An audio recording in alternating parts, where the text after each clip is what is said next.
The very first scene of Eternals made me think about Terrence Malick, The Tree of Life. Hallelujah! She was just talking Was about it one that. of your inspiration? It's the inspiration. As a matter of fact, when I was packing up the office and I saw the DVD standing there, I was like, oh. Well, yes, because that movie is literally have the same kind of structure for us, because it's talking about huge cosmic events and big ideas through one family and the tragedy of lost a family member. And it's very, sounds familiar? Sounds familiar. There is no past, there is no future without past, and Eternals remind us the importance of memory. Do you think cinema can be a vehicle to preserve our collective memory? Cinema has to be the vehicle. Cinema has to survive. And I will say that and yell it in the seventh wind, up there in the highest point of Roma. We have to save cinema.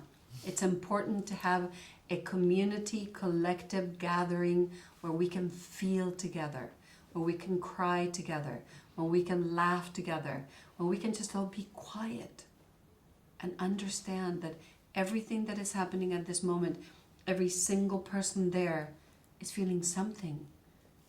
I mean, that's what makes us different. That's why we're not machines. That's why we're not aliens. We have the capability of feeling. And if we don't do that communally, that's why we have tables to have dinner as opposed to one chair, because we feel, we eat, we share, we gather.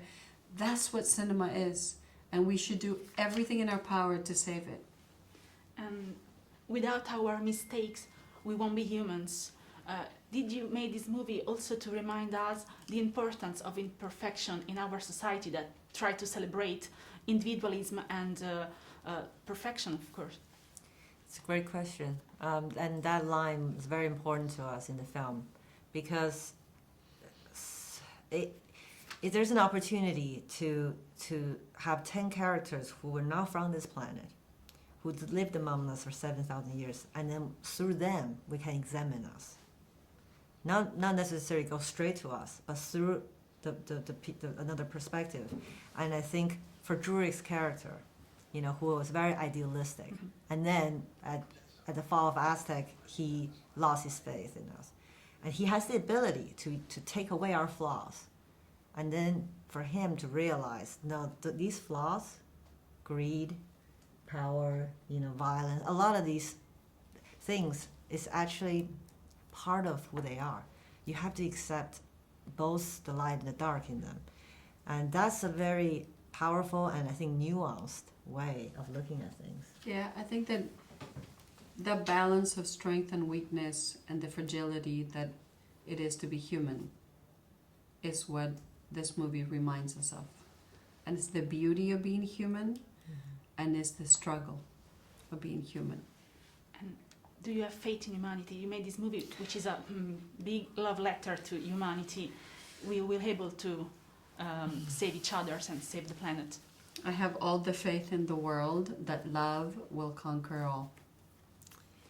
I hope that we can just end on that, but but that's good. I hope most audience takes away from that, and we created some space in this film for you to take away what you need. And one of the fundamental ideas films of this genre is born out of is that human beings are by default worth saving. That we are, everything else can die and be broken and destroyed as long as we thrive. And this way of thinking might lead us to destruction one day, extinction one day. So while believing in that, the film, I think, has some space for you to question that as well. Thank you so much for your time. Thank you. Thank you for coming today.